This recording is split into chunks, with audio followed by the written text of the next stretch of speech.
de cómo se hacen las naves dentro vídeo. El calor, hace muchísimo calor hoy, ¿eh? Y en 30 segundos. Tenéis 30 segundos para repetir Carrack 12 veces en el espejo. Si lo decís antes de que acabe, aparecerá una en vuestro inventario.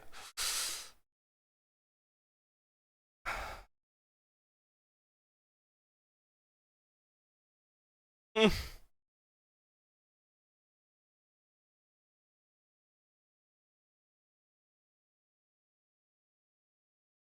4, 3, 2, 1. There are these little bristles. Are these all through the desk? There's like one there, one there. Yeah, yeah. That's what we can do in the other meetings. All we do is just play with the little spots. All right, so this is Star Citizen Live, making ship up, which I believe you came up with in the car the other day. I believe so. Hope people like it. Y ahora imagino que se presentarán, como siempre. People don't know that. I'm renowned for that. You're very outgoing. Outgoing, funny, So- smiling. So, Star Citizen Live, making ship up. How we make spaceships ¿Cómo hacemos naves? Es lo que pregunta Lando, ¿no? We are in our Aegis conference room because our studio is undergoing construction at the moment. So we are here to do this here. Paul, Ben, John, you're here with us in LA. I wasn't going to pass this up. This is a pre-tape. So for the people who watch and they're like, "Oh, this is pre-taped," I'm like, "No, it's live." Well, you're right this week. You're right. We are pre-taped this week. Está Schedules and Está construction. comentando. Bueno, está básicamente diciendo de que el estudio que lo tienen como en reformas, así que eso puede ser interesante. Igual tienen preparada toda una movida para lo que es el relanzamiento de los suscriptores, ir a saber. Y bueno, pues que lo tienen hecho en la habitación de Aegis, ¿no? Que ya ahí veis una Vanguard por detrás, todo flipada y todo. Y bueno, que también dice que en esta ocasión pues que va a ser una pregrabación por el tema de los estudios, o sea, del estudio que está en reformas y tal. Vamos a ello. Still want to get you the stuff. So let's right off the bat, assuming that somebody has never seen the show before and somebody has never seen who you are before. Let's just go real quick. Vale, que para alguien que no los haya visto antes, que se presenten, ¿no? Who are you and what do you do for Star Citizen? Who am I? It's a tough question. This I one. know. I'm Paul Jones. I'm one of the art directors at Cloud Imperium, and I am responsible for working with the concept team, working on spaceships, working on weapons, FPS, and ship weapons. Right. Bueno, a este todavía no le podemos ahí exigir, ¿no? Movidas. Porque es el director de arte y tal, y bueno, pues dice que se dedica pues al concepto de naves, concepto de armas, todo ese tema, ¿no? Todo relacionado con lo que es el diseño. And first time on Star Citizen Live or RTV or Friday broadcast, but we did see you one time before on Calling All Devs. Ben, tell us who you are and what you do for Star I'm Citizen. Benjamin Parr. I am the vehicle Sorry, What is it? What is the title, Ben? What is your title? you've never done this before. Sorry, you are the vehicle. Wow, I usually have everything to say. Everybody thinks this is easy to do. I'm the ship pipeline producer, Okay. working mainly with the vehicle content side and not the vehicle feature side. Right. So basically, you wrangle these guys and everybody else in the team to make sure. that- Ships get out on time, yes. Right. Yeah, he basically makes ships. Me dice que él es como el encargado de la línea de producción de naves, ¿no? Uno de los encargados de la línea de producción de naves. happen. He makes ship happen. Wow. There we go. There we go. If we only had some posts, we'd do a little makes ship happen graphic. We can do that. Benjamin se Maybe llama pre-tape, maybe este we'll do tío. it. We'll see. Hold it. And then John, I'm John Crew. I'm the vehicle pipeline director. and the funniest man at the table. Absolutely. All right. So, It's going to be a good episode. yeah. So we put up a thread collecting questions ahead of time because this was not going to be able to air live. Lots of questions came in. A lot of questions about specific ships. You know, what about this ship? What about this ship? Today's show, though, is about process and about the overall ship process. So the questions that we're going to do today are mostly focused on things that apply to every spaceship, if it were the pipeline from design to concept to white box. Bueno, nos está hablando un poco de que el Star Citizen Live de hoy, el Star Citizen no Live de hoy, que va a ir un poco sobre lo que es el desarrollo de las naves. Entonces hay ciertas preguntas que van sobre naves que no van a incluir. Entonces van a centrarse un poco en lo que es cómo se produce, ¿no? De lo que es la fase del white box, la fase del grey box y la final, el concepto final, ¿no? La parte final. Vamos a ver ahí que The nos gray dice. box, the final art, to Final art, que le llaman a la última flight parte. prep, to where the ideas for spaceships come from, to why we prioritize some ships above others, and so on. So we're just going to jump into it. Let's start. ¿Por qué at the por beginning qué of dan this prioridad a unas process. naves sobre otras? Todo eso nos van a contar a What ver is por qué the lo idea? hacen. Where do the ideas for spaceships come from? They come from a variety of places. There's obviously, we have a lot of ships in the game. We have some very obvious gaps in lineups, so it's only natural to want to fill them up. Sometimes we have a new gameplay feature coming online that may not require a spaceship to do that job, but a spaceship would help extend that gameplay. And then there's also the wildcard director and executive, and really anyone in the team can pitch an idea for a spaceship, and sometimes if they gain enough momentum, they work their way in. Está comentando de dónde viene la idea de la variedad de las naves, dónde surge esta variedad. Pues comentan que pues puede venir no necesariamente porque una mecánica lo necesita, sino puede venir de varios sitios, ¿no? Sin más, pues hay una mecánica que esa nave pues tiene la posibilidad de extender el gameplay de esa mecánica, de aumentar la jugabilidad, y que dice aparte que básicamente cualquier persona del equipo puede venir con una idea sobre realizar una nave, ¿no? Van desarrollándose así. Very true. Anybody is really open to pitching spaceships. I'm not doing those ones. Well, you already did. You already did the Vulcan. It's done. And unfortunately, I'm somewhat responsible for the Pioneer, which I need to apologize to you for. But we take ship ideas from all over the place. What are some of our inspirations? Do we look to real world inspirations very often? Me pregunta si miran al mundo real para las Occasionally, yeah. inspiraciones. Quite often, there's certainly real world analogues for a lot of spaceships, particularly in the military side. So everyone's got their sort of favorite World War II dogfighter or fighter or bomber, modern day things. The Vanguard always gets back to the P-52 Lightning. Dice que pillan inspiraciones tanto de las cosas militares antiguas, ¿no? Como por ejemplo la Segunda Guerra Mundial, como bombarderos o cazas, ¿no? Para el dogfight, que también se fijan en cosas modernas, ahí como por ejemplo puede ser la Vanguard, ¿no? Right, I got the right number there. P-38. 38. Lightning. Everyone knows Y it. que a la hora de buscar inspiración We también have se basan en cosas que hay en la realidad. Claro. B2 stealth bomber. So the military side definitely has a lot more analogues.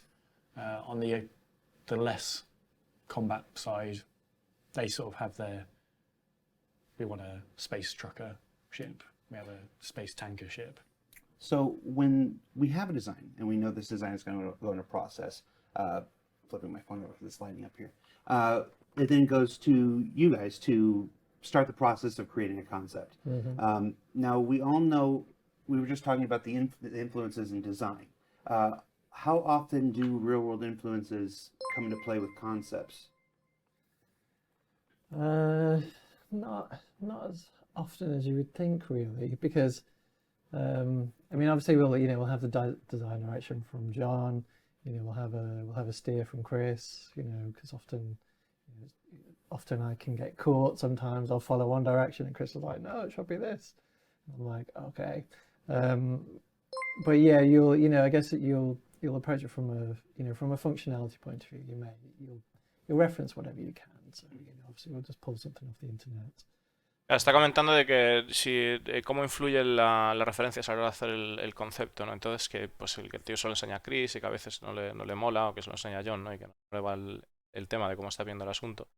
Pero que dice que básicamente pues pilla referencias de donde puede, ¿no? Para hacer los conceptos. Obviously with spaceships it's kind of harder. But with ground vehicles, that sort of stuff, there's a lot more things we can pull upon. But really now, I mean, the team is pretty well versed, and so we kind of there's a lot of stuff to pull on. There's a lot of just natural experience as well. So these all feed in. Now we obviously have concept artists that work internally in the studio and also externally.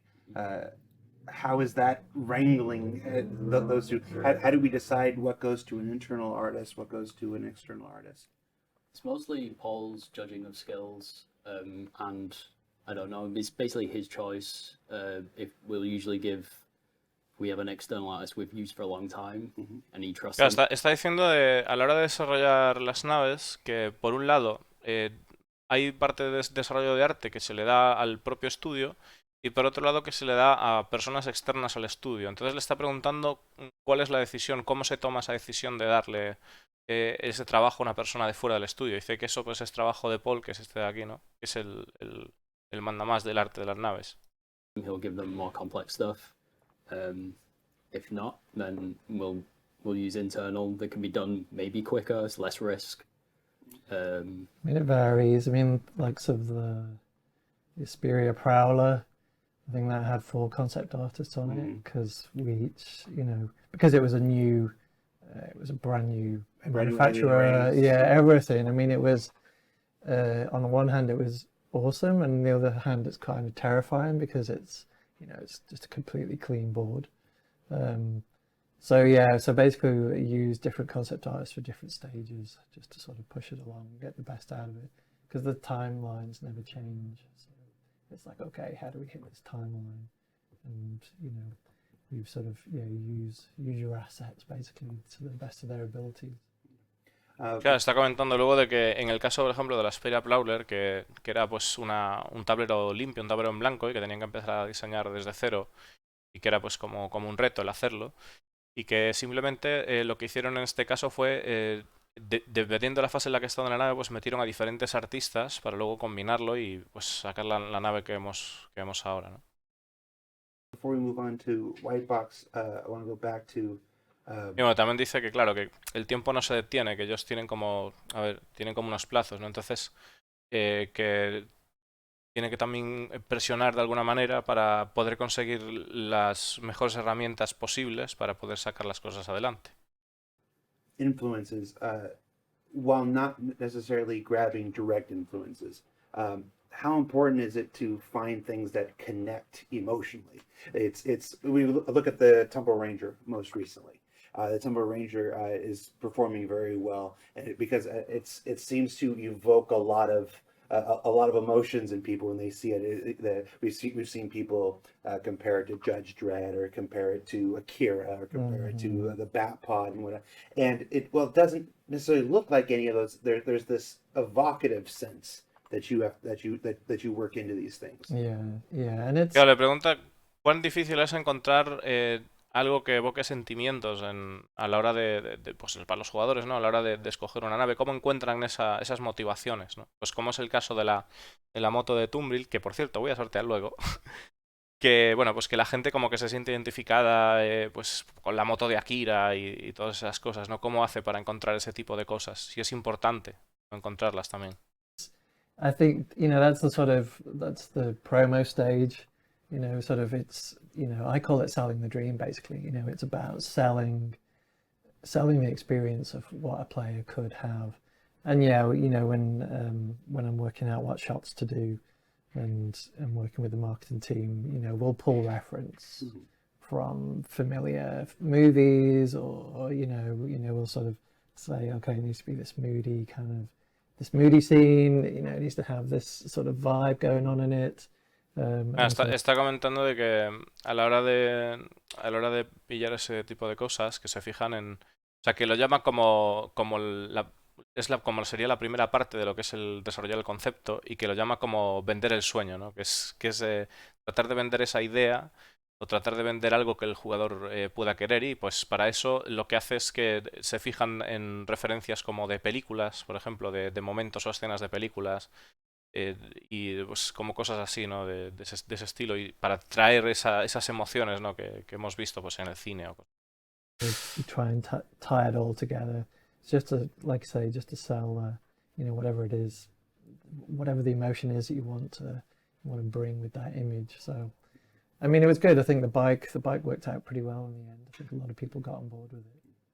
How easy is he to keep on schedule? Sí, que It's quite easy. He's quite self-sufficient, actually. Yeah. And he knows thing is, he knows what he wants. He'll plan out all his shots, and he just tells me whether it's going to be light or not. Okay. I remove the blockers for him. Okay. So once we're done with the concept and the concept of motion is launched, and Bueno, como que le preguntó que cómo era trabajar con él y dice que es cojonudo porque sabe por dónde van los tiros, ¿no? Sabe cómo hacer las cosas, ¿no?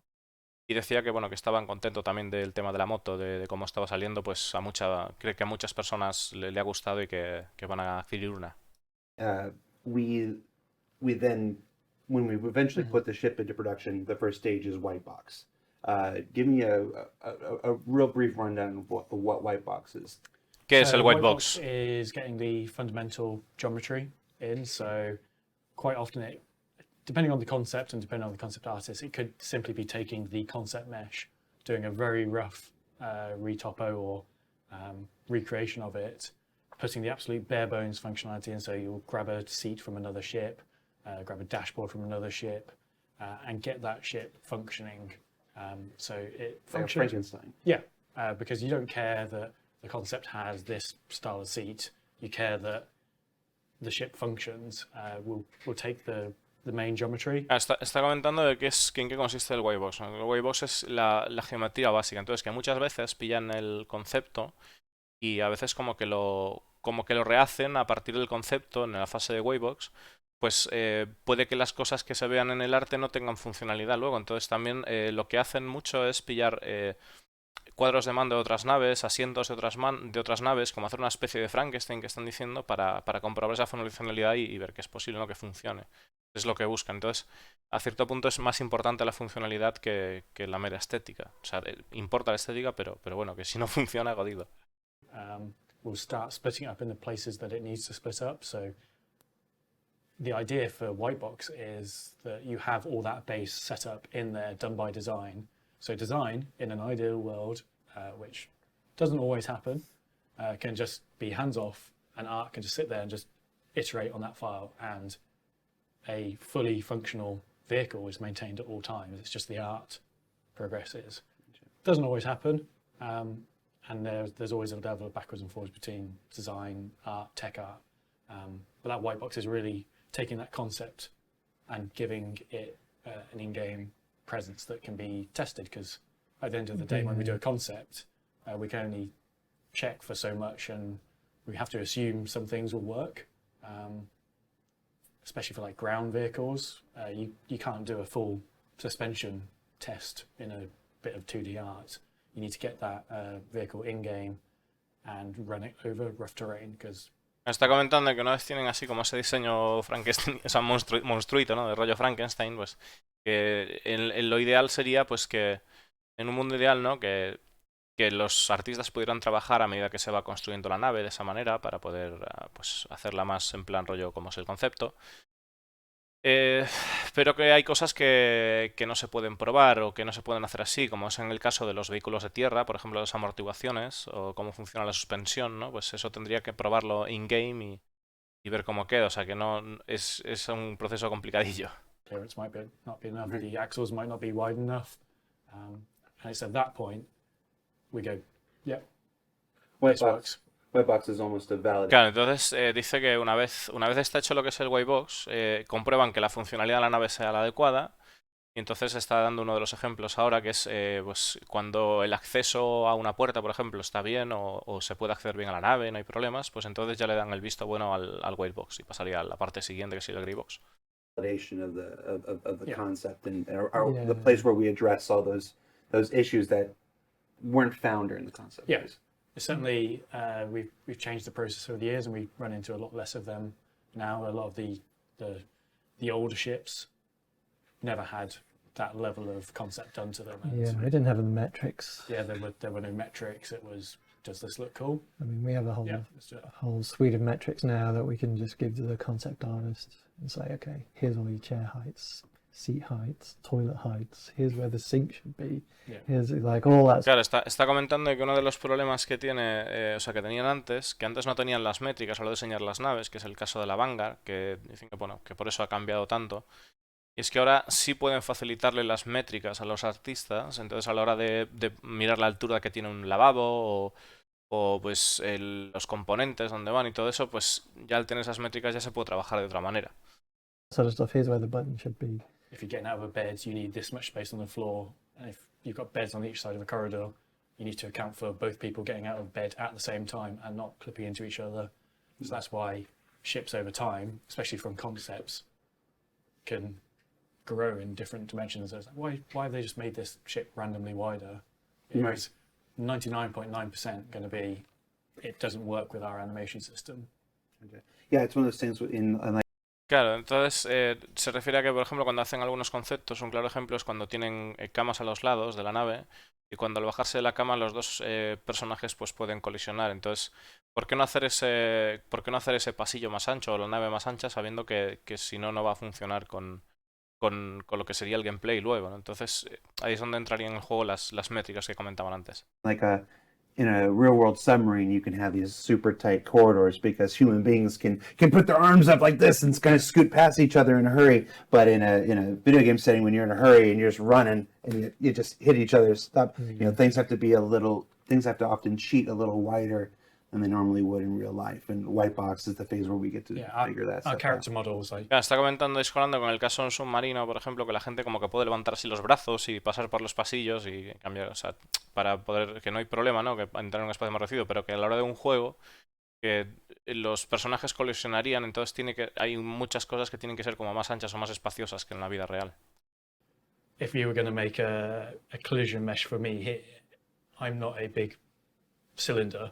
I'm a sort of squish cylinder, so if I turn sideways, two of me can go like that down a path. But in reality, our collision is a capsule, so it's really a cylinder with rounded edges. Because if I spin around on the spot, my shoulders fill up that entire void. We don't having that is a lot simpler to calculate than having a more complex shape. So we can't have, like you say, the submarine example of two people going sideways past each other. We need to have a wider corridor that can fit two people. Sí, bueno, está remarcando lo mismo por el tema shoulder to de lo que ocupa un personaje, ¿no? Que ocupa más que en la vida real. It turned out like the doorways weren't wide enough to fit two people through if they're wearing the largest armor, so we widened them slightly. And then, yeah, because the Valkyrie had those troop bays in it, we ended up with this sort of conga line. Just, It wasn't quite tall enough either with the doorways. The Valkyrie was interesting because it was developed, straight to flyable. Yeah. So it still had that concept phase. It still had a white box phase, but the community didn't get to see that until it was all said and done. So I bet there's quite a few stories from the Claro, está hablando de que en el caso de la Valkyria, que debido a que se supone que va a llevar a los soldados con armadura pesada dentro, que tiene ahí los pasillos más anchos y tal.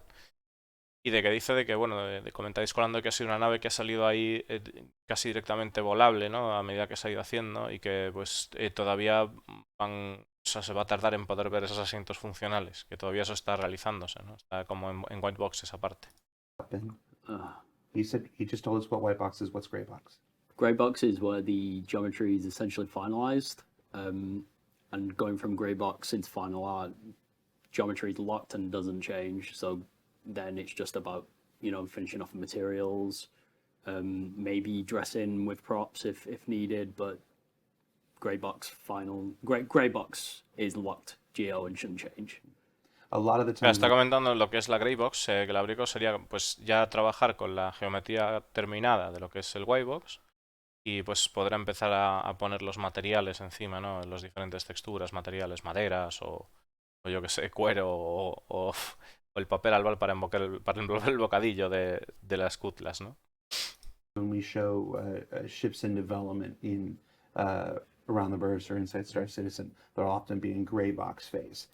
Where it's very easy to look at gray box and think, oh, well, that looks done. That looks done. Like when we showed the Carrick a while back, and some of it was gray box. It's like, and people are flipping out, and we're just like, that's just gray box. Yeah. Wait for it. So a gray box has that wonderful danger to it, where it can look finished, but at the Claro. same time you can go, well, that doesn't seem like it's all that much, but it seems like it's finished, but it's not. Yeah. And so a lot of Claro, está comentando una cosa, ¿no? De, pues, relacionado con la Carrack y todo eso, que muchas veces vemos ahí alguna nave que, por ejemplo, sale en Greybox y que eso como es una espada de doble filo, porque la nave parece que está terminada, pero en realidad no está terminada, o sea, todavía le queda trabajo. Entonces, muchas veces, pues, puede haber cambios en esas naves o puede haber cosas que varíen, ¿no? times when folks see a ship in gray box, a lot of the 890 jump they've seen this quarter has been in gray box and stuff. It's very easy to look at that and go, well, that's not, is there more to that? And of course, that leads us to the final art phase. Paul, what's final art? I know you don't even work in final art, so I'm going to Yeah. ask you. What's Do you want me to guess? Sure. I'm curious. I would say, well, final art is basically, it's just a level of polish. It's basically just, at least in my head anyway, it's going through it, validating. That's a good word, isn't it? Going through checking all the shaders, materials, performance in terms of amount of shaders. Does everything operate as it should do? Animations, VFX, lighting, fog volumes, Decorating the scene, as it were. If this were a set, this would be the Yeah. set Claro, decoration. dice que lo que sería el arte final pues sería todo lo que tiene que ver con la niebla, ¿no? Que podemos ver en algunas naves, por ejemplo, cuando están destruidas, todo ese rollo, ¿no? O el tema de que los materiales, las formas de los materiales están... Es como una fase de pulido, ¿no? Asegurarse de que todo está pepino. El tema de las luces, el tema de los efectos especiales... Yeah, adding props, and finding opportunities for life, basically. Where you want like little blinky lights or little whatever it is that you want to put in the ship. How do you do? Good enough. Right? And then, of course, at the end of final art, you would think the ship is built. I mean, you could certainly load it into an engine and take some pretty pictures of it, but there's still the last phase, flight prep. Yeah. Pre-flight So, prep. as you say, like once a vehicle gets to final art, that's a fantastic portfolio piece, but it's not a game-ready asset. Certainly not for our game, because that's what we call the 100% pristine model. That's what you see when you spawn that vehicle. We then need to do all the damage setup, so that's the UV2 wraparound. So when you shoot it, you see the little burning of the textures and seeing the hull underneath. That all needs to be set up. All the shield set up, all the optimization, LODs, all the stuff that isn't really glamorous to do, but is essential to get that vehicle to work in game. Claro, dice que Alright, so- una vez terminado lo que sería la fase final de arte, pasarían al flight prep, que bueno, pues sería lo que sería antes de estar flight ready la nave, pues tienen que mirar que los efectos de los motores o de cuando aterrizamos una nave, ¿no? Que empieza a soltar ese polvillo y tal, los efectos de daño que tenga la nave por fuera, todo eso. Pues, eso tienen que prepararlo antes o con las posibles funcionalidades que tenga la nave que estén bien. Entonces sí, o sea, según lo que sería el final art es si tú llamas a la nave y la tienes ahí en el landing, ok, eso es final art, pero una vez vuela e interactúa con lo que sería el juego, pues eso tiene que pasar por el flight prep primero. So we've basically taken us through. That's super high level, of course. If anybody watched the old Ship Shape episodes, they've seen how the pipeline. Those are the 6 tenets at the top, and then they break down into 100 different subsections. But I wanted to just set the stage for the folks who haven't been following, who didn't see the Shipyard series of articles from 2 years ago now, maybe 3 years ago now. Who haven't seen the old Shipships or whatever. So now that we're kind of caught up on the overall process, I want to get to some of the questions that came directly from our Bueno, backer va a sacar las community. preguntas que Right ha off habido the en el bat, Spectrum. How do you prioritize what ships we work on? Now that we've heard that Squadron 42 can bump something up to the top of the list, but not every ship that we've put into the game is used in Squadron 42. So how do we decide what the next ship to put into production is? Está comentando de pues, una gran pregunta, ¿no? De cómo deciden qué naves priorizar en el juego, o sea, a qué naves le dan prioridad para lo de desarrollarlas.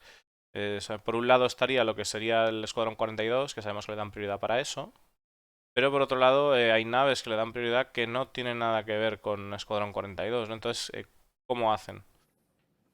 So it's a very fluid thing. I don't think there is really one particular. There's many different aspects to it. So you obviously mentioned Squadron. That's a big driver of it.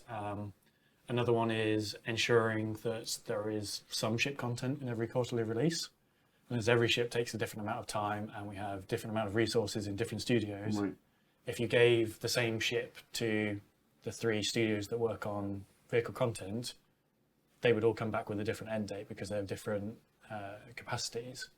So depending on when we want a ship to release defines when we want to start it, which also puts other gaps in the schedule. So if we know we want to have a ship finish at X date and that team is currently working on something that's going to finish at Y date, which is 6 months before, we can't just have those guys sat around for 6 months just not doing anything. So if there's a ship that we have that with those guys could do in 6 months, that will go in there, which explains why sometimes it seems quite Things random move around. where a ship will just be not on the roadmap to suddenly on the roadmap done for the next quarter. It's because that swap has changed. Claro, está comentando un poco de que viene debido a varias razones, ¿no? Principalmente Escuadrón 42 sí que tira mucho a la hora de tomar decisiones, pero luego como que hay varias razones y que tienen que ver con la producción, ¿no? Que no le pueden dar la misma nave a los 3 estudios porque si no, como que la nave vendría con 3 cosas, con 3 tipos de producto finalizado diferente. Entonces como que le van asignando pues tareas de naves a la gente, ¿no? Entonces imaginaros que de repente pues una persona ha acabado de hacer su trabajo con lo que sea y tal, y esas personas estaban encargadas de pues hacer una nave determinada. Entonces cuando acaban de hacer esa tarea pues no, como que no pueden tener a una persona sin hacer nada durante 6 meses o cosas así. Entonces lo que hacen es mover esas naves en el roadmap, y por eso vemos esos movimientos de que unas naves salen ahora, salen después, se retrasan. Might also be tied to gameplay features. We try and work with the gameplay guys to go, right, this quarter you're doing this gameplay feature, so When possible. yeah, when possible we'll try and deliver a ship. Yeah. That's not always possible.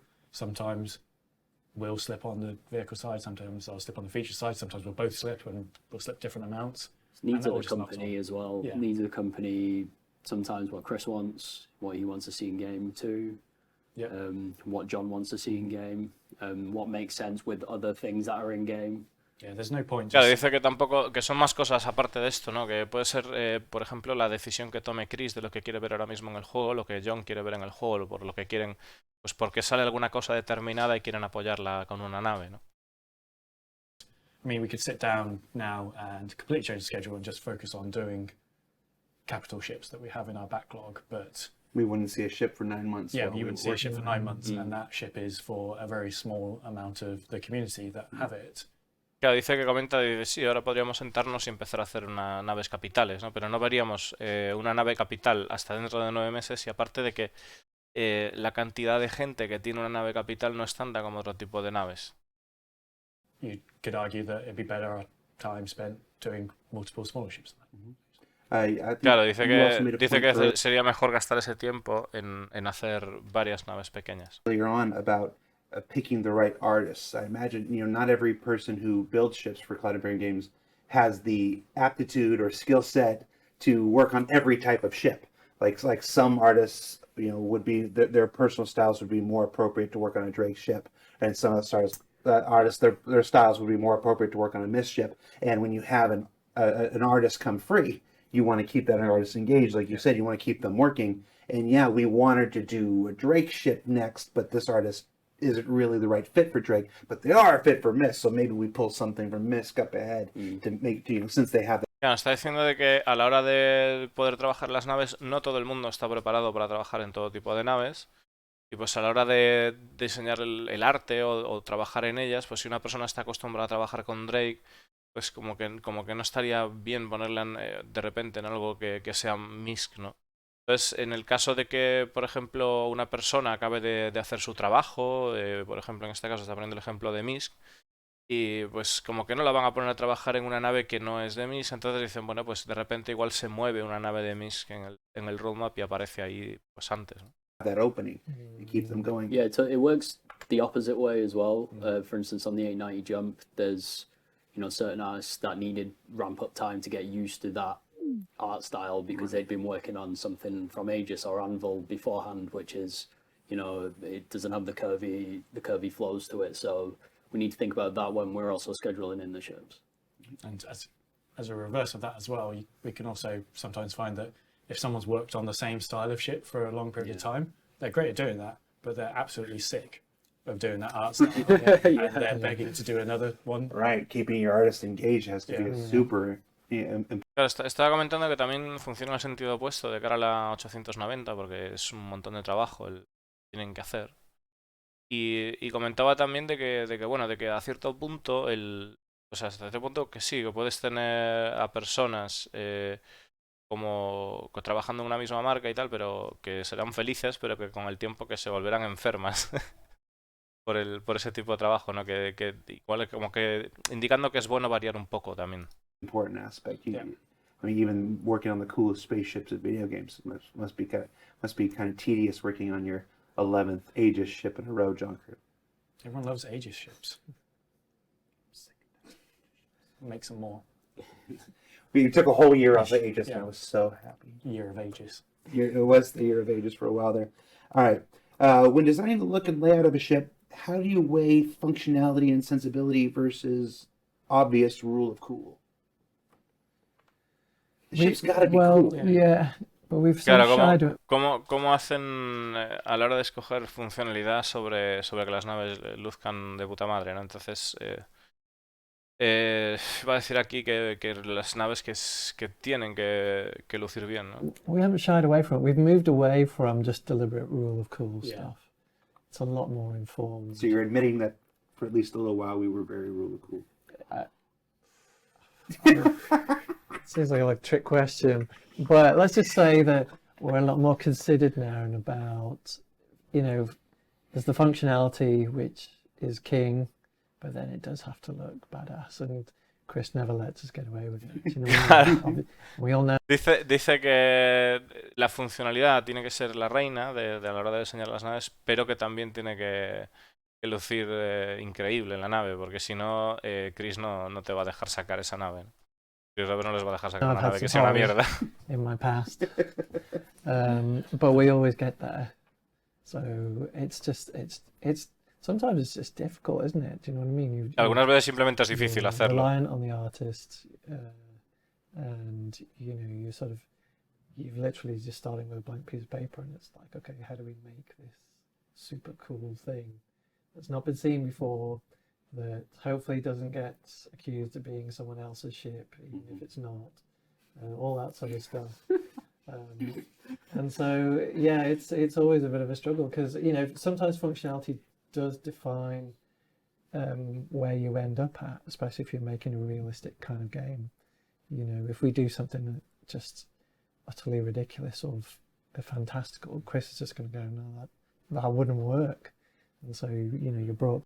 Claro, dice que muchas veces la funcionalidad como que tiene que definir un poco el paso a seguir a la hora de desarrollar las naves, y que si le van con algo súper fantástico o algo ridículo, que Chris no va a estar de acuerdo con eso y no lo van a sacar. Back to reality. And Tienen que volver a como la realidad. Acordaros de que, bueno, that- se refiere a volver a la realidad porque acordaros de que como que esta sitio se trata de representar más o menos a la humanidad dentro de 900 años. Entonces, sí, hay cosas como tecnológicas, de ciencia ficción y tal, pero no hay nada loco. O sea, no, yo qué sé, no ves a Peña por ahí volando como Superman y cosas así. that affects the strokes of the pen, basically. Yeah. The next question from the backers is a great follow-up to this. How hard is it to design and build spaceships when certain gameplay mechanics aren't fully implemented yet? Esta es una pregunta interesante. Bueno, antes ha dicho que el reto a la hora de diseñar la nave y a la hora de hacer que mire bien, ¿no? Comentaba de que, claro, de que ellos le dan una hoja en blanco y en esa hoja en blanco pues tienen que como que empezar a plantearse la manera de hacer que una nave se vea bien y tal, y que es un trabajo duro porque muchas veces no tienen referencias en la vida real o es algo que no existe, ¿no? Entonces tienen como que planteárselo así en plan, pues es que es difícil, ¿no? Y lo que le está preguntando aquí ahora Discolando es cómo hacen para desarrollar naves que tienen mecánicas que todavía no existen. Big challenge. If Y we're que es un gran doing a reto. ship that has a gameplay feature that we know is not going to come out with the ship or is not going to come out anytime soon near the ship, we'll try and talk with like Todd, Tony, Chris and get their high-level download of where they see the feature to be. And then when we're building that ship, we try and think of a way that minimizes rework for us down the line. Say, we've got a ship with a feature that requires a big interactable thing in the room. We'll try and build that room where the thing you interact with can be easily taken out and replaced down the Claro, line. está hablando de que en el caso de que es una tarea difícil, ¿no? Cuando tienes que hacer una nave con mecánicas que también existen, por ejemplo la Redeemer, perdón, la Reclaimer, la Reclaimer o pues lo que hacen es van a hablar con Chris, con John, o sea, con los visionarios del juego, por así decirlo, ¿no? Y consiguen esos datos de alto nivel, como de lo que están pensando, lo que se imaginan. Y entonces, a partir de ahí, tratan de hacer como los espacios. Como que tratan de hacer, si es una habitación, por ejemplo, pues tratan de hacer esa parte de la nave a la hora de crearla que se pueda quitar fácilmente, ¿no? Como si fuera modular esa parte. Así de esa manera, si la mecánica cambia en el futuro, pues podrán modificar esa parte nada más sin tener que afectar al resto de la nave. It's not integral to the room. It's not built into the mechanics of the room. So instead of having to redo that entire room, you're just redoing that one piece. Building it modularly. Yeah, building it modularly or just building it very carefully. You know you're almost certainly going to have to go back and do something to it. You might as well not redo the entire ship for the sake of that. Claro, entonces está diciendo de que en el caso de que haya una habitación muy grande, ¿no? Pues que no se integrarán las mecánicas en la habitación, sino que habrá como un módulo dentro de esa habitación. Y eso será lo que se retoque para no tener que cambiar la nave por completo debido a la mecánica. There's a common misconception that the folks who build the spaceships build the gameplay systems that those spaceships utilize. You do not want those guys. Yeah, no, building. it's gameplay designers, ship designers, stuff like that. Paul, starting from the concept stage. Claro, dice que hay un malentendido muchas veces a la hora de pensar que la gente que hace las naves son también las que desarrollan las mecánicas que pueden hacer las naves y que eso es un equipo distinto. Y el otro lo dice bromeando, tú no quieres a la gente que hace gameplay, es que se diga el gameplay diseñando naves en plan de coña, ¿no? Now this is they've got to build it, but when you're concepting a ship that's for a gameplay feature that has a basic design to it, but it's not implemented. It's we don't know how it will actually work in the game. How does that affect your design? It's tricky. I mean, John and his team do a good job of giving as much information as we can, and You then can do better. I mean, everybody could do better. But it's. I mean, let's take like the Vulture. That one, we haven't done salvage. Yeah. But Yeah, salvage, yeah. And so we did quite a lot of designs for that one. Claro, está comentando de que cómo hacen a la hora de desarrollar en el concepto, cómo hacen para desarrollar también el tema de la nave, ¿no? Entonces, si tiene una mecánica específica, pues dice que dice que John y compañía que le proveen con una buena cantidad de información y que a partir de ahí se pone a trabajar. Y estaba comentando ahora de la Vulcan, que bueno, que es ¿ha dicho la Vulcan? Espérate un momento. As we can, and You can do then better. I mean, Un segundito, porque si no. But it's. I mean, let's take like the Vulture. Ah, la Vulture. Vale. La Vulture. We haven't done Que bueno, salvage. está diciendo de la Vulture de que es Salvage, una nave de salvamento, ¿no? Lo que sería and chatarrera en este so caso. Que han we tenido que did hacer varios quite a lot of diseños para designs ella. for that one. And we went one direction. It was quite basic. It was going to be that sort of transit van with a sort of some kind of like recovery arm on it or something like that. And then we did a whole bunch of things, and eventually Chris was just like, "No, this is like the ugliest ship I've ever seen." And then so we're like, "All right, I guess we're back." No, le dice que empezaron a hacer conceptos ahí que se lo enseñaron a Chris y que dijo que esa es la nave más fea que había visto en su puta vida. The drawing board, and so it was then just very much okay. Initially, then it was a little bit of rule of cool, but it's driven by gameplay. It's like, okay, I'm sat in a cockpit. I've got this. I'm doing this task. How do we make it as visceral and interesting as possible? And that basically was how it arrived, and so that's how we got the two arms, and we got the tractor beams pulling all the pieces. And Claro, dice que la nave que en principio se diseñó de cara al gameplay totalmente, a la utilidad, ¿no? De que en la cabina pudieras ver ahí, pues jugar con los rayos tractores y todo eso, ¿no? A dar la mejor experiencia posible al jugar con ella. Okay, that is going to make it a pretty cool experience, all this stuff coming in. But I mean, there's always that you're not sure what problems you may hit, and so You don't know what you don't know. exactly. So you come up with a couple of options, or 2 or 3, and then you present that to everybody, and then so people can go, Yeah. yeah. There's the key stages of the concept phase where we provide some options to Chris of possible looks. Once he's like happy with one, we'll move on to the next stage where it's like a first pass. It's like a white box of like the production phase. And at the first pass review, we get every single discipline involved to call out what they see, what could go wrong with this ship, so we can change it now.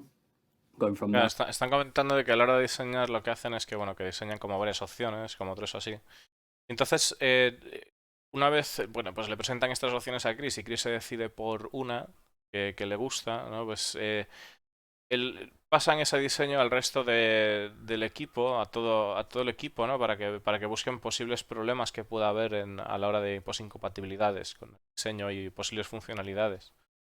Is the second pass where it's like grey box final, where everything's locked. It's like, this will go into production next. Again, but we give them the opportunity to call stuff out. Right. If it doesn't get called out there. Claro, entonces una vez pasan ya a revisar y tal, como que siguen con el diseño adelante, pero ya una vez terminado lo que sería el concepto, vuelven otra vez a hablar con la gente para ver si es necesario volverse atrás para ver para que no haya ningún problema. Pues es mejor arreglar las cosas ahora que están en un papel dibujado, ¿no? Por así decirlo, que ya cuando la gente está trabajando ya saco. It becomes a very expensive thing to change. Yeah, you want to try to minimize the risk there in minimize the the risk. concept phase. Claro, a la hora de... The next question is actually Es lo que está diciendo, ¿no? A la hora de desarrollar el concepto tratan de minimizar los riesgos de tener que hacer cambios luego en la nave una vez esté realmente en el white box. about that. It says, what's the biggest problem we've ever encountered down the line that wasn't from a concept? Like you design a concept one way, and then when it comes time to build it, you're just like, oh my gosh, this just won't work. John's looking at it. What, this? Yeah. The Vanguard? Yeah. I love I love that. I love that. Claro, mira, está diciendo de que una de las cosas que diseñó en el arte, pues están comentando el ejemplo de la Vanguard, que una vez se lo pasaron a Whitebox, se lo pasaron aquí al pelirrojo, ¿no? Que dijeron que esto no funcionaba, que no había manera, ¿no? Entonces, por eso, ya comentaban antes, ¿no? De que por eso habían tenido que cambiar debido a lo que era el juego y las métricas y todo, ¿no? Pues la forma de trabajar ha cambiado, ya no es como antes, ¿no? It's a really nice image. Sí que es una buena imagen la de la Vanguard. There's some serious metrics problems with it, which From is the, why from the original from concept. the original one, which is why it ended up the way it did. There was other reasons why it ended up the way it did, but a big reason of why it ended up like that was this was made without the metrics that we have when we built. Dice que la nave esta fue ya sin las métricas que tenían. Because when you have to fit certain things of a certain dimension into a space, sometimes you cannot keep the integrity of the visuals. And when you say without the metrics, you mean that the metrics themselves had developed since the concept Yes. was done. Yeah. So the concept was done under one set of metrics, and then Yeah. the game progressed. Yeah. And then when it came time to build it, those metrics no longer applied. Yeah. New doors had to be wider, chairs had to operate somewhat differently. Ship item. Claro, está comentando efectivamente que cuando empezaron a diseñar la nave, ¿no? Pues que todavía no estaba, que el juego pues empezó a progresar por otro lado y luego las métricas del arte no coincidían con las métricas de lo que se supone que iba a ser el white box. Pues los asientos eran diferentes, la animación, las puertas tenían que ser más anchas, etc. I think had Yeah, all the Yeah, components. When that was done, I don't think we had metrics for the ship items, Right. and that was. Claro, a key dice que feature cuando of fue Vanguard hecho que no was tenían it has tenían double métricas the para los items componentes, for ¿no? redundancy, which, when you have to find space for all those things in there, is a lot of space. There's actually a great article coming out in this month's Jump Point about the Vanguard rework and progress. So I don't want to spend too much time on it because folks can check out Jump Point. and read Claro, nos about it. comenta que viene Big great. And que that's va a haber un artículo interesante en el Jump Point de este mes sobre la Vanguard. Que bueno, que igual a ver si hago algún vídeo de eso porque igual merece la pena, que nos van a enseñar la Vanguard y tal. Dice que claro, que como estaba la Vanguard, pues que no había espacio para la forma en la que quieren hacer los componentes ahora. pues que tenía que ser fisicalizado el componente. Los componentes aquí son fisicalizados. No se puede hacer ningún tipo de truco en Star Cities en ese sentido. I plug for jump point. Okay. All right. But that's just Check. my worst one. I don't know if anyone else has got. I don't. I mean, you would know best because You don't have to you're the build them. one. Yeah. You just create the Yeah. problems. He's the one that has to deal with them. Exactly. Okay. So we were just talking about rework. The Vanguard's undergoing rework right now. What's hard to say? What are some of the main reasons that we have to rework ships? ¿Cuáles son las razones más Number one importantes is para probably hacer rework? metrics. If it's not for components, or because every ship has components, they are all going to be in a physicalized location inside. Obviously, we don't want to cheat things. If the ship physically can't fit everything it's supposed to have inside of it, something has to change on the ship. We've done a huge pass on the animations, which I think people have noticed in the recent patches, but they perhaps not understand why things have changed, like the cockpit or the little Terrapin fans with the... Está comentando del tema de que uno de los motivos más importantes del rework es el tema de las métricas, de que pues eso, los componentes tienen que caber, que en Star Citizen no puede haber trucos con eso, ¿no? Porque es algo físico. Cockpit seat height thing, that was fixed as part of a completely global change to every single animation in the ship. So previously they were just one canned animation for getting in. We've split that up into the individual chunks, so now design and animation can stitch them together in any different combination. So when we were designing ships before, we would say this ship uses the Gladius enter animation. So we had a template file and it had the ladder touch points. So that ship was built around that animation, the entire animation. So you had to get in a ladder of the exact same metrics as the Gladius into stepping over a bit of the wing that is the same size as the Gladius, down into a cockpit that is the same size as the Gladius. That's all now split up, so you can have the have sequence animations now. so you can Claro, está mix and diciendo, match, está say, diciendo que a la hora going de with that. cosas que tienen, ¿no? A la hora de hacer el tema de los reworks, el tema de las animaciones. El tema de las animaciones de que antes como que tenían una animación para así como genérica, que luego que lo han ido dividiendo en partes, pero con así, bueno, que en el caso de la Eclipse, creo que ha dicho, si no me equivoco, pues que tiene la misma forma de entrar que la Gladius, ¿no? Entonces que han tenido que como que trabajar en eso porque no encajaba bien. Vamos a ver qué nos Gladius cuenta. ladder with getting into the Hornet, so it gives us a lot more flexibility.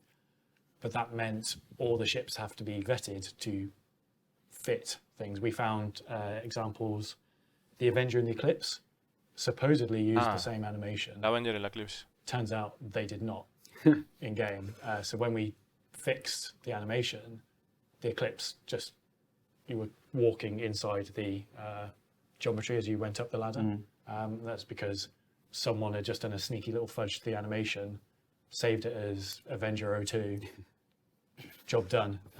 So we had to remodel. Estaba comentando antes que hay naves que comparten lo que sería, que no estaba hablando de la Eclipse, ¿no? Estaba comentando de que hay naves que comparten la forma de lo que es el cockpit de subirse, ¿no? El personaje a la Gladius, y que hay naves que como que se desarrollan en torno a ese tipo de movimiento. Entonces a partir de ahí como que se desarrolla todo el resto de la nave. Y en el caso de la Avenger y de la Eclipse, lo que comenta es que cuando o sea, la Eclipse tiene el mismo movimiento a la hora de montarse en lo que es la cabina que la Avenger, pero como que estaba como a diferentes alturas, que había un problema de métricas ahí, entonces como que hacía un flip, ¿no? El personaje, como que hacía un salto. Bits of the Eclipse to get that to fix. Happens. As well as that, the more we make the ships, the better we get at it, and the more our art style gets better. So look at the 300 series, for example. Right. They were one of the first ones to be made. Yeah. I wasn't around then, not that old, but You're only 6 years old. that's correct.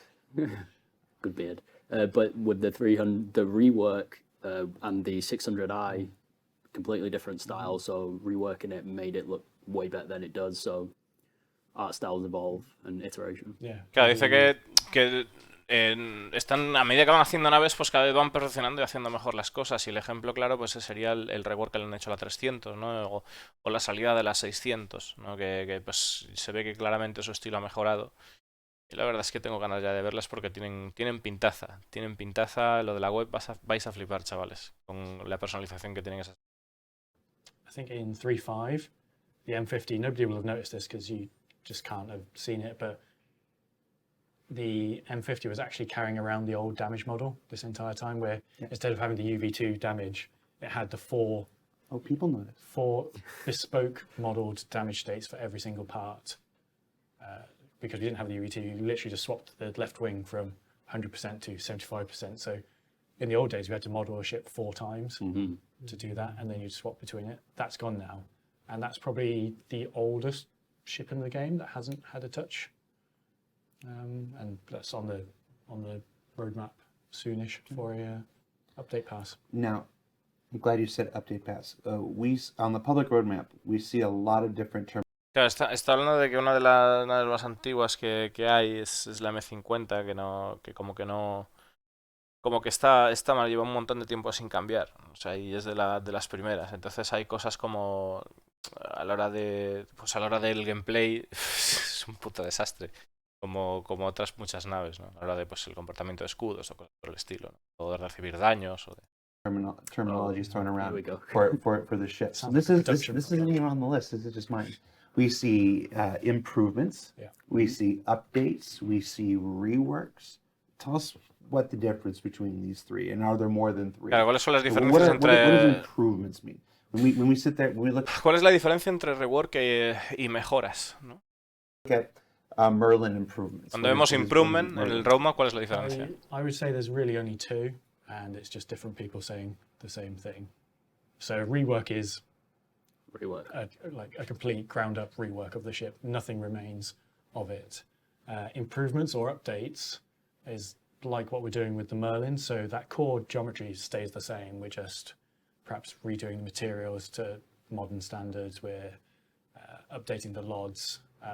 The big thing with the Merlin is just redoing the interior of the cockpit to match the metrics we have for UI. Claro, comenta lo que sería rework, que sería rehacer como la nave por completo, destruyendo lo que había antes, y mejora sería pues lo que le están haciendo a la Merlin, que es mejorarle los interiores, mejorarle los acabados para actualizarlos a los acabados de ahora, y cambiar el tema de lo que serían los paneles de mando. So it had bespoke UI before, but it was very small compared to... Claro, dice que lo que son las pantallitas que son muy pequeñas, y para darle información a los jugadores, pues que ahora...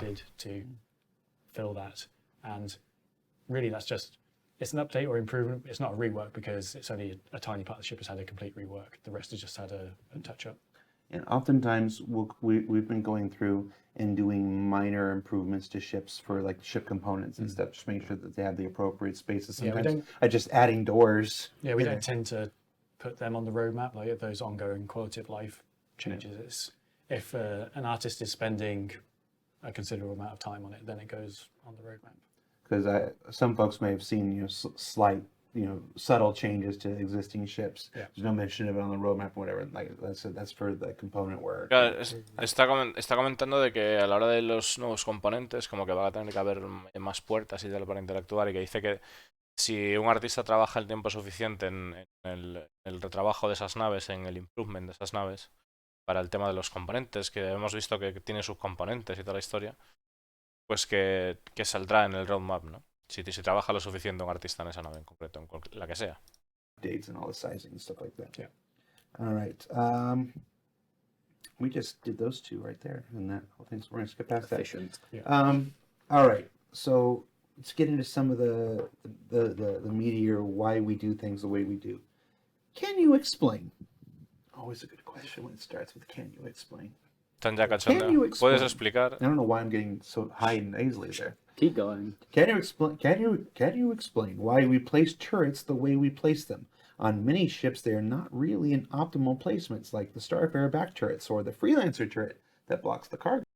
Dice, ¿puedes explicar la forma en la que ponéis las torretas en las naves? Porque como que no son muy eficientes su posicionamiento, ¿no? Por ejemplo, en la Freelancer que se lo bloquea la valla de carga, o en el caso de la Starfarer, ¿no? Cargo entrance, Constellation turrets, etc. Constellation, la Constellation también. Different answers to those things. Part of it is the old concepts where Legacy. those things weren't really thought about as much as they are these days. We just go, want a turret on the top and the bottom. Claro, That'd be dice, great. dice que una de las cosas por las que se pusieron así las torretas en su momento fue porque antiguamente no se pensaba en el concepto a la hora de pues las cosas en las que se piensan ahora en el gameplay, ¿no? Range of fire, done. Whereas these days we do a lot more at the concept stage of putting cameras in the turret positions and going, that doesn't quite look as good as it should do. It doesn't cover where we want, so we'll change it, and then Paul will work with the artist to adjust that.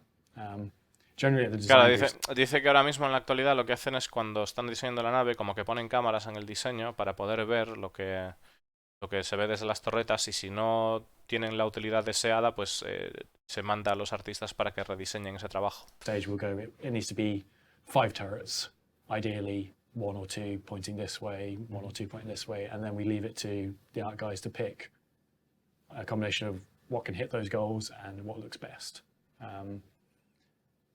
The constellation ones, they're not great. I don't think anyone's a fan of them, but they're It's quite. also a starter ship. It's Constellation's a starter ship. Well, it's one of the ships that is one of the ships you can start Star Yeah. Citizen with. It's you pledge for it. It's Yeah. one of the ships that you can get a game package with back Yeah. in the day. But those turrets are also sort of part of the start.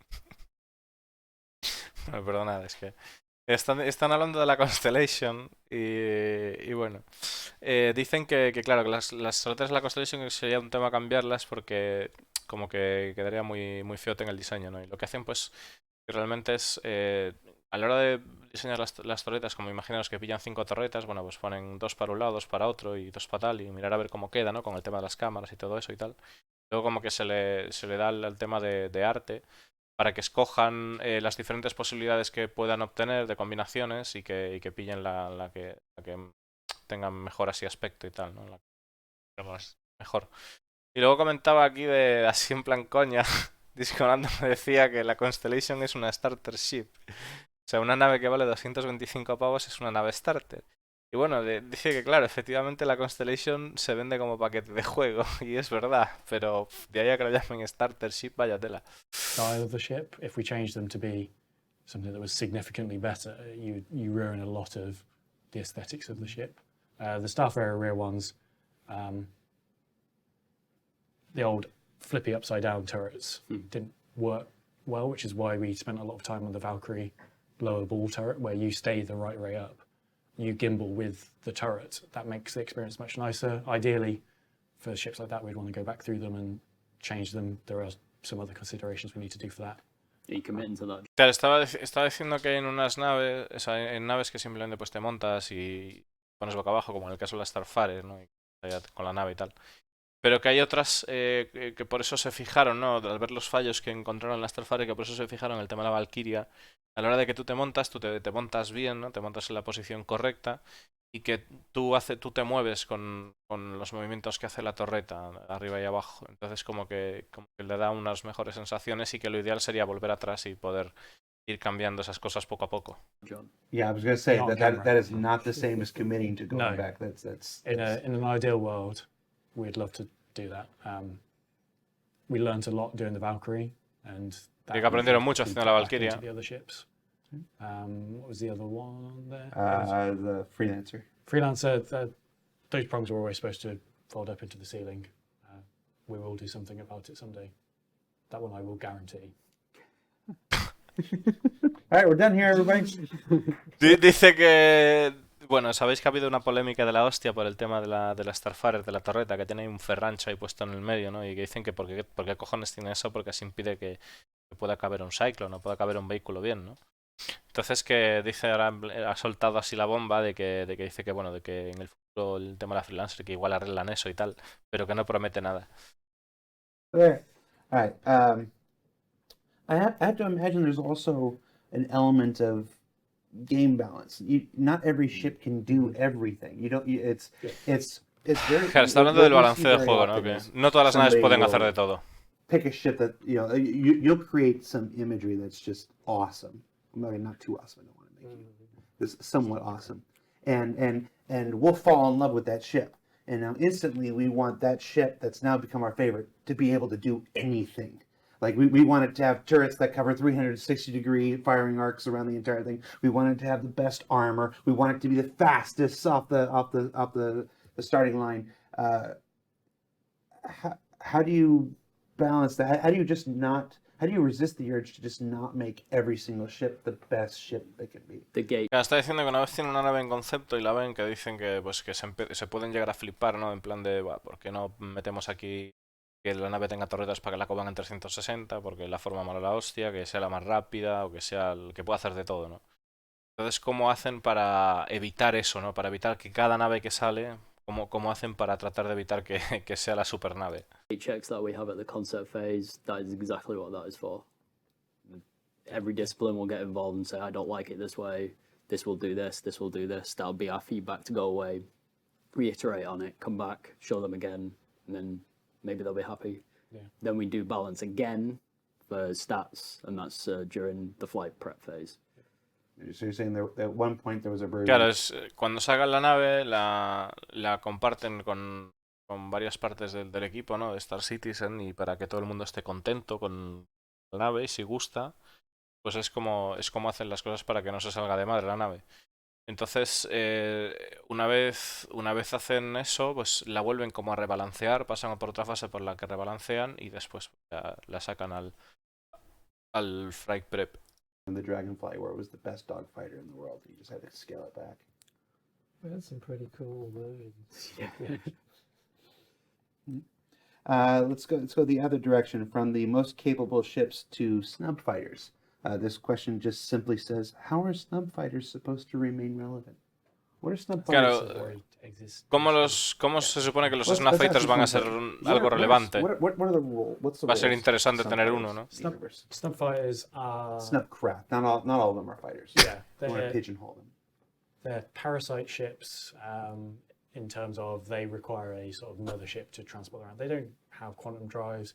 If you have a quantum drive, you're not really. Está comentando de que las Snub Fighter, que bueno, que sabéis que la Carrack lleva una y la Connie lleva otra, y dice que básicamente que son naves parásito que bueno, pues que no pueden saltar por su cuenta, dependen de una nave madre para moverse. Subship, we give them a different name. It might be a scout craft or something like that. Claro, que si quisieran otro they tipo de require nave, o sea, que si mothership quisieran que la to- nave tuviera otro tipo de capacidades, no le llamarían Snub Fighter, le llamarían pues Scout Ship o otro tipo de nombre. cart them around, and they're really there to provide protection for things like the Corsair. It's a Constellation competitor. Constellation has a snubcraft and 2 turrets. Corsair has 3 turrets and no snubcraft. So it's sort of they provide that alternate defense. They're offensively, they're never going to win a huge fight. They're there to provide protection from. Claro, dice que también pueden ser usadas para protección, que en el caso de que, por ejemplo, vaya una Connie, pues que sería como para defenderla de una Corsair, porque la Corsair como que tiene las torretas y tal, pero que no tiene el Snub Fighter, entonces que la Constellation ahí como está indicando más o menos como que podría tener algún tipo de ventaja, ¿no? Que no están diseñados para ganar una batalla, pero pues sí para echar una mano. Things will provide deterrence. Not just so it's you're not the Merlins, the Archimedes, the 85Xs and stuff like that.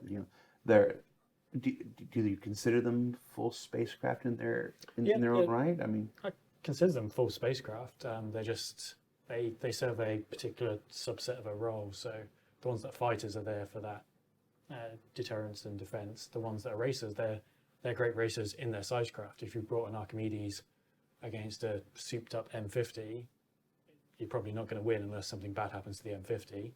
Claro, está diciendo que si consideran a los Snub Fighters como naves, ¿no? Naves completas. Dice que sí, que la consideran como naves completas, pero que tienen un propósito específico. Si tú, por ejemplo, el día de mañana quieres echar una carrera y lo quieres echar contra una M50, pues lo normal es que la M50 vaya a ganar a no ser que le pase algo a la M50 si estás con una Merlin. The A5X is a great little 2-person runabout. If that's all you want to do is cart you and a friend around places between relatively local destinations, great. It's not a Starliner. It's like comparing apples and oranges. Dice que en el caso del 85X que está muy bien si quieres ir con un colega a una localización cercana, Te dice que no es una Starliner, que por qué comprar manzanas con naranjas. You brought it up. I want my immediately upon saying Starline, I regretted saying it. I'll say Endeavour now to balance it out. You want to open that can of worms? Están bromeando sobre la frasecilla. A lot of players often see uses for ships outside of the strict concept of the first releases, i.e., the Valkyrie having cargo, or the Vanguard being used for exploration, the Vulcan being used for salvage and not repair. How open are you to allowing more creative flexibility in designs, and do you ever think of alternative uses for ships when you're designing? Claro, aquí está preguntando a la hora de diseñar una nave si hasta qué punto permitirán flexibilidad para que esa nave tenga diferentes usos, ¿no? ¿Cómo de creativos permiten ser en ese sentido? I mean, It's an you can't interesting stop the question. player doing what they want Yeah. with it. That's right. Because I mean, it's like the real Don't world, forget it. right? I mean, I could take somebody's Aston Martin and put a luggage rack on it and put a ton of cargo on the top of it if I Okay, wanted Starfarer to. Racer. Yeah, but no one's stopping me. But just because you can, Doesn't Sure. mean you You should. should. but Claro, está diciendo de que, claro, de que en el caso de que el pavo se pille el Aston Martin de alguien, que le puede poner una vaca y le puede poner carga encima, pero solo porque puedas hacerlo no significa que deberías. you know, yeah, it's like a transit van as well. You know, you can make it a racing transit van, or you could make it a cargo van, or you could make it an amphibious transit van, I guess. You can spend a lot of money on your transit van to make it. a Están racing divagando transit van. simplemente sobre Or paranoias de hacer un anfibio no sé qué y movidas así. But, Two different experiences. You can't. The fans are going to do what they want. So is this ever a consider? Do you ever think about like how players might be able to swap out components and? Yeah, we make we some- always think about we know what the players do. So we always know What do they do? everything that we think they're going to do and more. Vale, dice que si alguna vez han pensado a la hora de los jugadores cambiando componentes y demás, en el sentido de esa rejugabilidad de las naves. Y dice que que saben que los jugadores pueden hacer todo lo que pensamos y más. So when we're designing ships, we know like this is what we want it to do. We can make a safe bet that people are going to try and do this with it, forever asking what fits in what. Yeah. We know that everyone's always going to try and cram another ship inside another ship. Inside another ship. Yeah. So we know what we want it to do. We know within reason what it could do with some stretching. We can never think of what everyone would do Reclaimer with it. arm wrestling. Yeah, reliant jousting.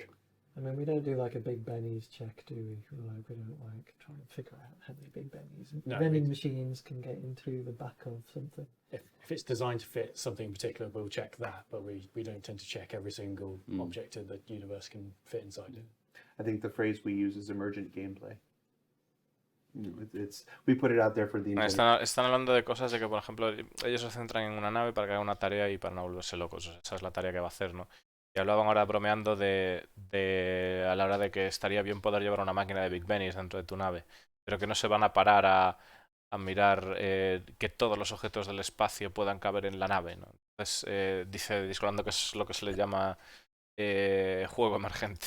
Purpose, and then the community no doubt shows us all of its other capabilities. And the thing is, you know, because we're quite an agile company anyway. You know, if people are doing something repeatedly, we can start to incorporate that into future designs. I would say.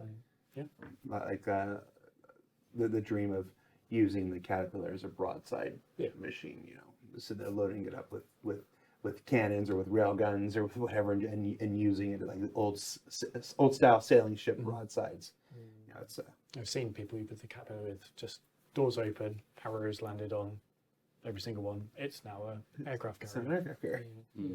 and that was never designed to be Absolutely. like that. But Claro, están hablando de que los jugadores realmente que a la hora de pues implementar cosas pues que pueden traer como nuevas mecánicas sorpresa a las naves, ¿no? En el caso de, por ejemplo, a la Caterpillar, que es la gente abre las puertas y empieza a poner pues por allí como vehículos o lo que fuera, ¿no? En plan que pueden hacer de repente, pues ahora tenemos una Caterpillar que es un crucero de batalla.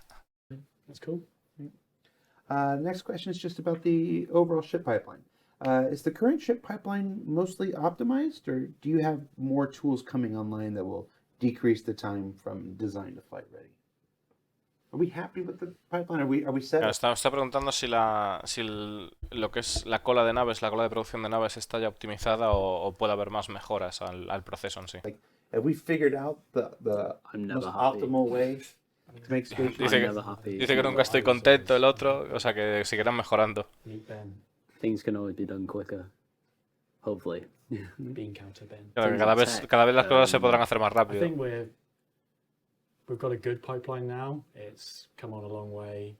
Things can always be better. De que tienen It's game development. Anything can happen. Yep. Que tienen una buena cadena de desarrollo ahora mismo, que va bien, que están contentos con ello, que viene de hace mucho tiempo, de un trabajo de hace mucho tiempo. We do ships in half the time. We're at the point where diminishing returns on improvements. That's where I have to do the disclaimer again. Claro, dice que building ahora ships and ya hace como que ya hace las naves en mucho menos tiempo, ¿no? Y que acaba de decir que ahora que estén en la fase del diminishing returns. Diminishing returns es una fricada de los videojuegos que consiste en, para que os hagáis una idea, hay videojuegos que si tú pones armadura a un personaje, ¿ok? Digamos que empiezas a añadir placas de armadura, lo que sea, ¿no? Un juego de rol, un RPG. Entonces, llegado a cierto punto, cuando empiezas a añadir armadura, no se va sumando la armadura total que tú vas añadiendo, sino que hay un diminishing returns, es decir, hay como una penalización porque ya tienes demasiada armadura, ¿no? Pues en este caso, lo que se refiere es que ya están rozando lo que es el límite realmente de una muy buena cadena de producción. Entonces que las mejoras que se hacen no son tan grandes como al principio, ¿no? En cuanto a tiempo de desarrollo. building the gameplay systems, two separate things. We're talking about building the physical ship, not building the salvage gameplay or the repair gameplay. Vehicle artists are terrible programmers. Speak for yourself. All right. This is almost like the can you explain? Can you explain? No. When designing ships, why is the pilot's view so often overlooked? Is it? You Not accept the anymore. premise of this question? No. Not anymore. Not Okay. anymore. For the legacy stuff, yeah, it was. Claro, está hablando de los problemas del cockpit, ¿no? De por qué las naves tienen problemas con los cockpits, a la hora de pues, que tengas el problema de la altura o movidas por el estilo, ¿no? Y dice que como que ya han resuelto todo eso y que ahora que ya trabajan diferente. Vamos a vernos cuenta. It wasn't part of the pipeline check. Now it is. Yeah. You know, we have the seat, the pilot, the camera goes in the pilot's head. We get screenshots of front and left and right. No more strut gate. It's Yeah. it's one of those questions that come up every single first pass concept review is what's the pilot's view like, and we can accommodate and show them, and then they can say, you need more space, restrict the view maybe for the characteristics of the ship. So that's where we take that. Claro, Bueno, sí. está comentando de que ahora que es una de las cosas que hacen cuando pasan los conceptos, ¿no? De que se le pide como una experiencia de la visualización desde el cockpit, lo que podría ser, entonces que a partir de ahí pues le dicen, bueno, pues esto se ve demasiado para ese tipo de nave o tienes que modificarlo de esta manera o hacer esto más ancho porque está muy estrecho, cosas así. It's hard because spaceships for other mass media, for movies, TV shows, comic books, video games, whatever, they're never built 1-1.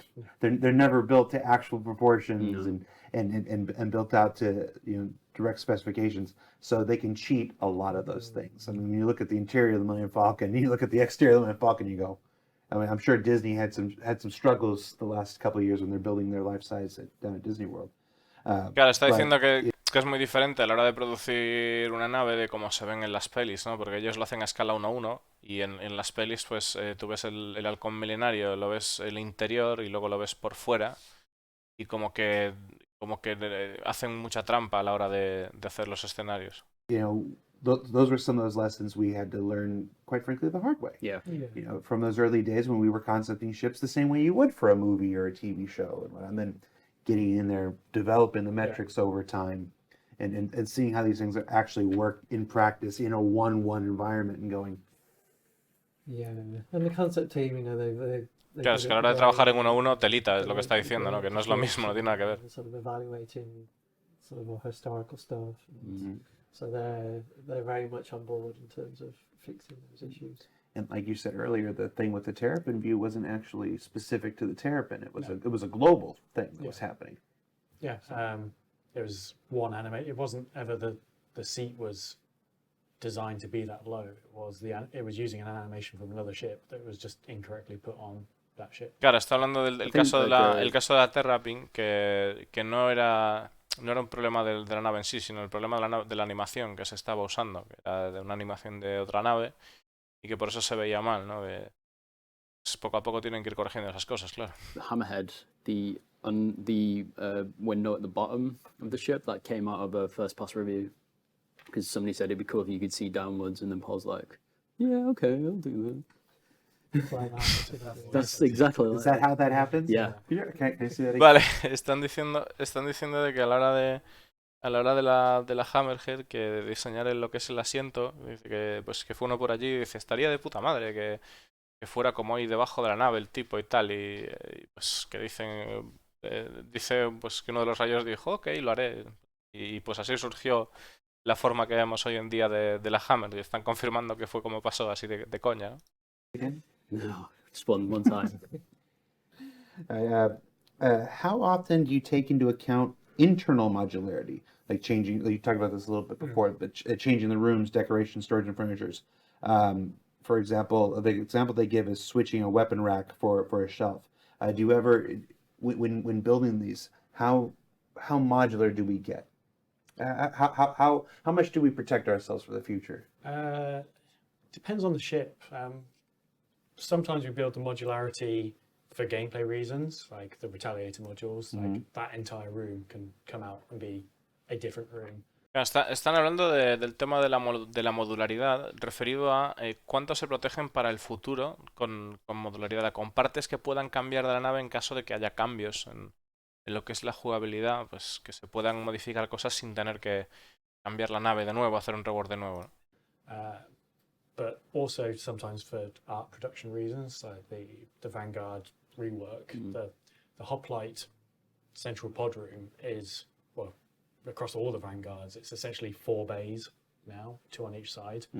And Joe, the artist who's worked on it, has built those bays to be modular. I mean, if you want to go nuts, you could build a Vanguard variant that had 8 beds in it and no bathroom or anything, because they all just fit in those big slots. Claro, está hablando de que ahora en el caso de las Vanguard, que si por ejemplo ahora queremos sacar todos los baños de las Vanguard y poner camas, que podemos hacerlo porque como que está diseñada de manera modular en ese sentido, para que las camas encajen en lo que son las partes de la nave sin haber ningún tipo de problema, sin tocar nada. Podrías poner todo cama si quieres. Partly for ease of use in production, because for the other variants now, we've moved some of the bits around, and rather than building 2 beds on the left-hand side built into the wall, now we have to build 2 on the right side. It's literally taking the geometry and Claro, como que pueden modificar, o sea, como que pueden mover una cosa que está puesta en un sitio para otro porque la geometría va a coincidir, va a encajar y no va a haber problema. cut and paste around, so it speeds up art production. It's more efficient in memory. You're just loading one asset and instancing it. You're not having to load duplicate geo. But for gameplay reasons, we tend to stick to big wholesale changes rather than letting you swap your wardrobe for a gun rack. Now we use the term modularity a lot, and there's a stretch goal for enhanced ship modularity and whatnot. We essentially have 2 types of modularity. We have developer modularity, what we use to build the ships. Then we have player facing modularity. And you touched on that a little bit. Yeah. The Retaliator rooms, the living room, the bomb bay. I can't remember what the other ones are right now. Seats. The jump seats Drop ones. one. That's player facing Yes. modularity. The stuff that will come through the ship customization feature when that comes more online. You can learn all about that on Inside Star Citizen. Watch it.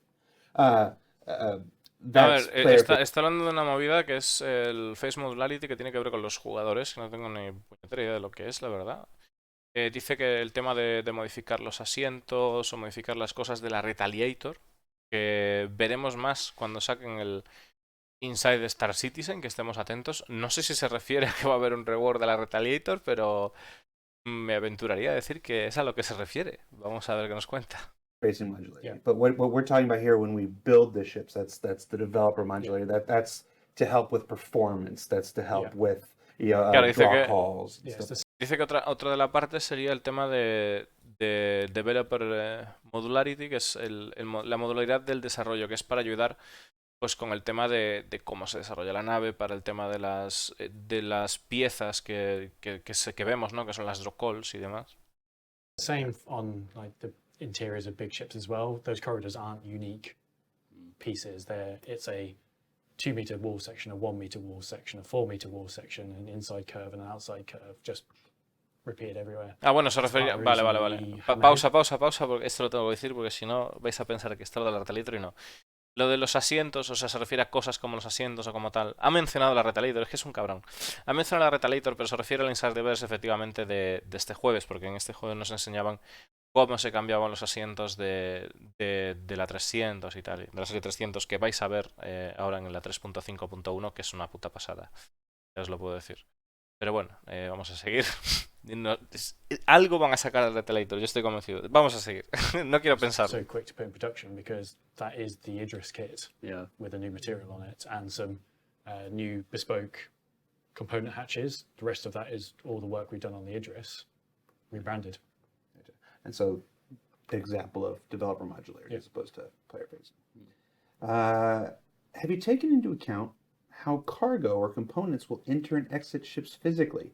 This person says in real life you'd ¿Habéis never tenido en load cuenta them. cómo la carga va a entrar y salir de las naves I físicamente? think all ramps are angled. Por el tema de las rampas, por el ángulo de las rampas, que hoy en día nadie carga con ese ángulo en la rampa, ¿no? Maybe they're talking about the specific angle. Yeah. Maybe they're saying the angle is too sharp or something. Yeah, we do have metrics for like ideal metrics for ramp angles. It is shallow. It always causes problems. But we do have a maximum one that we don't tend to ever go past. Ideally, yeah, in the real world, professional haulers load off docks, so it's just roll on, roll off. Claro, dice que tienen como una especie de limitación de ángulo máximo para las rampas, pero que en un mundo ideal que realmente pues que simplemente pues se carga como de... Ya lo habéis visto, ¿no? Los camiones que llegan a los almacenes y movidas así, que tienen como una rampa elevada y que ya lo cargan directamente, ¿no? Nada que ver. And then elevator up kind of thing. But O un elevador the- o movidas así. it's less thinking about the ramps, but more thinking about the access sizes. So if this is a cargo ship, can it actually take one SCU cargo boxes in and out of that space? If I stack it 4 high, can I get them out somehow? If this is a ship that's not going to use one SCU ones, it's going to use the big ones, is there actually space in there to do that? What are the big ones called? There's one at CU. They go up in quantities. Like the biggest one is a 32 or 64 SCU crate, which is what you would see strapped to the side of a hull C. You wouldn't have 4,000 and however many individual 1 SCU boxes on a hull C. That's just not efficient. Gotcha. So the boxes themselves don't have a bespoke name. No. It's just a It's 32 just S. Claro, dice que hay como cajas más pequeñas y cajas más tochas y que a la hora de tener muchas cajas que no es eficiente tener varias. Y hablo de las cajas tochas. No creo que las cajas grandes se refiera... No lo sé, pero no creo que se refiera a las cajas que van en la serie Hull. Yo creo que se refiere simplemente a contenedores más grandes ya de los que podemos ver ahora. Dice que el más grande de los contenedores está en concepto, que no es nada finalizado, pero está entre 32 o 64 unidades SCU que puede llevar cada uno. SCU box. Yeah. So that's just a 64 Yeah. SCU. 32 y 64, Yes, perdón. 32 y 64, de predefined. hecho, sí. Volumes for easy. There you go. There are a few ships that have beds and no toilets. I'm just thinking about your 8 beds. Sé que hay algunas naves que tienen camas y no baños. So when they were watching the show, they probably saw that look on my face. I'm like, just reminded me of summer camp. There are a few ships that have beds and no toilets. Not the summer camp I went to. And if we're spending enough time in the ship, don't we? Okay, so let me try this again. There are a few ships that have no beds and no toilets. And if I'm spending enough time in my ship, there's some broken words here. Okay, they're basically saying if I have to sleep, don't I have to poop? That's basically what there's like. Le está preguntando básicamente que si tengo que dormir, no tengo que hacer caca, pues eso, que camas y naves con camas y naves que tienen camas y que no tienen baño. ¿Qué pasa con eso? 4 lines here. That's really what they were getting at. If I have to sleep, don't I have to poop? And this is sort of another one of those legacy things. When we do our design briefs now, we have Claro, dice que es una de las cosas del legado del pasado, ¿no? De cuando hacían antes. tick box quantity for what level of onboard facilities do you have? Do you have no onboard facilities? Do you have Spartan, which is a bunk and a toilet? Do you have basic food making on there? Do you have a full kitchen? So yeah, there are some ships out there that might have a bed but no toilet. We might have to look at those in the future, but there are some that there is just a bed. It's not designed to be. That bed is there for a gameplay purpose for providing logging in and logging out. Claro, dice que hay algunas camas, o sea, hay algunas naves que tendrán que revisar en ese sentido, pero que el propósito de las camas en algunas naves es simplemente dar el servicio al jugador de poder hacer el login y el logout. Breachable areas. We first talked about breachable areas back at Gamescom 2015, if I remember correctly. Do you implement breachable areas on ships outside of manned turrets, doors, ramps, airlocks? Are we still thinking about that stuff? Less like fully dynamic breaching. There are some big tech hurdles to go there. There are certainly going to be predefined areas, like you say, the doors you're able to destructively and non-destructively breach through those.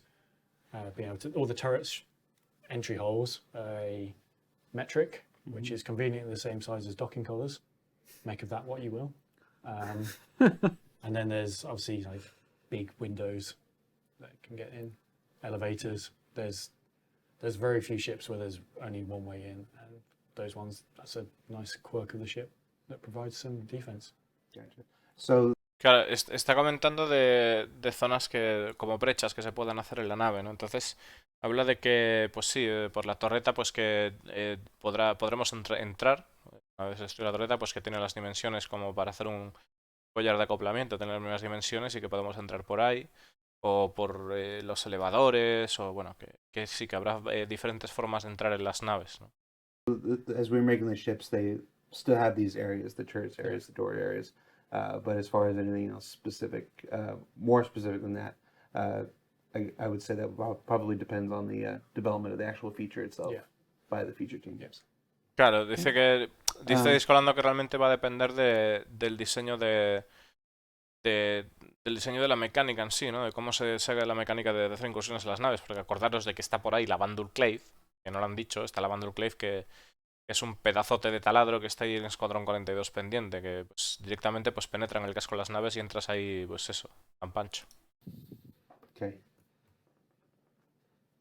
Do you want to read this one?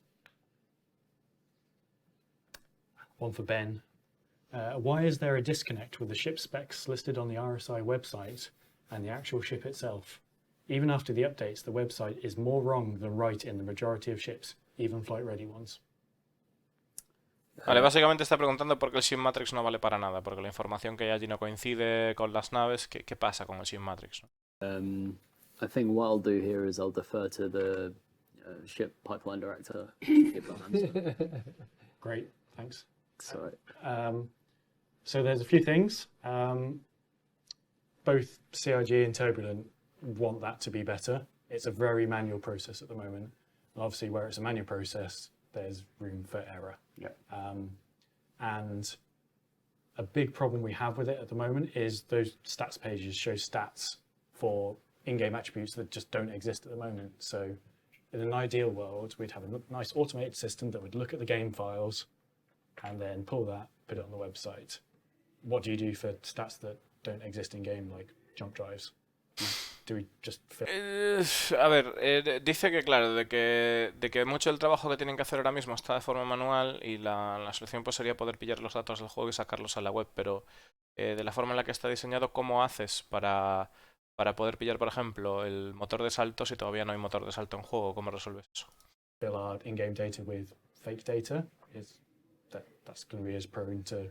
Claro, llenar con datos falsos que no sería productivo, no sería o sea, sería Yeah, that's the big fundamental thing that stops it from all being automated and forever correct. Again, when we spot things, we tend to save them up for batches and just push it out in a bunch, because if every time someone spotted something that was wrong on the stats page and we go call someone at Turbulent and say, drop what you're doing, this value is wrong, they would never get anything done either, because they have their own sprints and work to do. Right. And so we just factor it into update chunks. Yeah.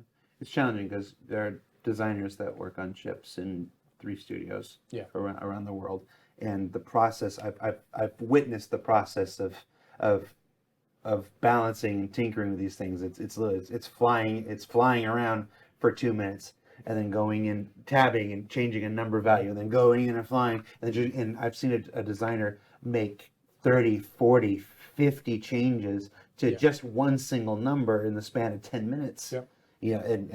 And tracking all that and documenting all that and making sure that Claro, dice que a la hora de que es complicado porque a la hora de, por ejemplo, hacer cambios, pues que pueden estar haciendo cambios constantemente, sacar todo el rato esa información, y luego dice que, claro, de que ha visto hacer a desarrolladores para balancear naves como 40 o 50 cambios ahí, y que having every single successive update would be a disaster, because if that updated automatically on the fly to the website, you could go to the website and in any 10-minute period you watch the stats of the ship go and change. Claro, dice que sería un desastre en el sentido de que si tú vas al Sim Matrix y ves que cada 10 minutos empiezan a cambiar los datos de la nave, que estarían volviéndose locos cada 10 minutos. You're like, what the hell's going on? So it definitely has to be in batches. Even if we have this automated system, it would definitely still have to be in a batch, like a script that's run every 2 weeks or something, and go, okay, grab the current set of data. Plus, there's the very real consideration that, and this is something I can speak to, that while we are constantly saying all stats are subject to change, and and this is game development, not game construction, and all things are all things are being developed and subject to change. We have a responsibility to minimize the number of those changes whenever possible. It doesn't do anybody any good to see the numbers on the Hornet change 15 times in a week. So or 2 weeks or 3 weeks. It's while that's a normal part of game design, a normal part of game development is that tinkering, that balance. Having that be forward-facing and seeing those numbers changes and whatnot.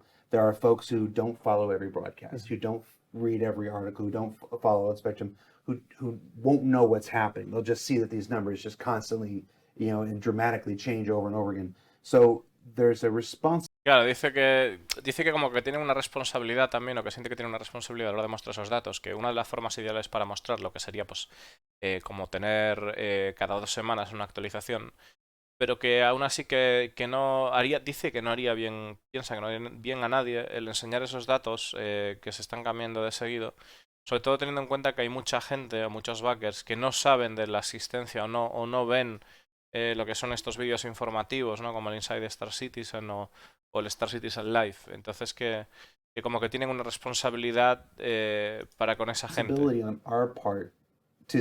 Tratar de minimizar lo máximo posible ese tipo de cambios.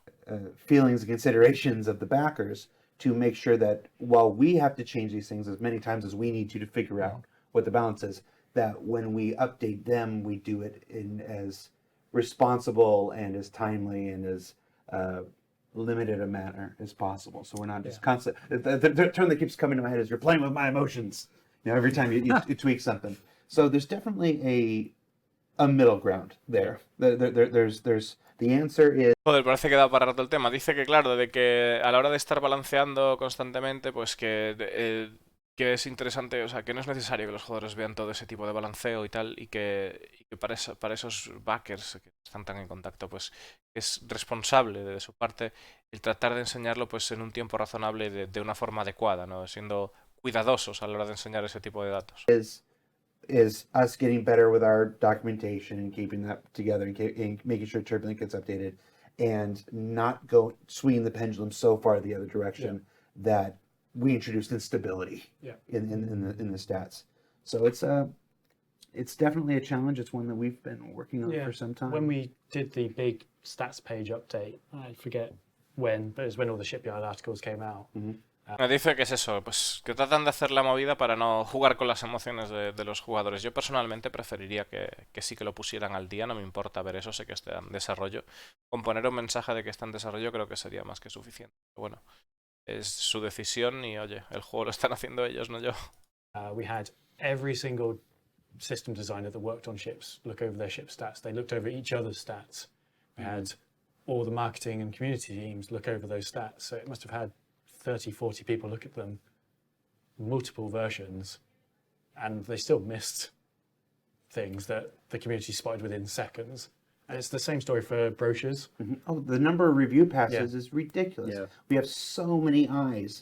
Player relations, community, customer service, legal gets in there, design gets in there, the lore team gets in there, I'm in there. We're all looking, we all spot things. I'm like, okay, on this version it's this, and the version it's this.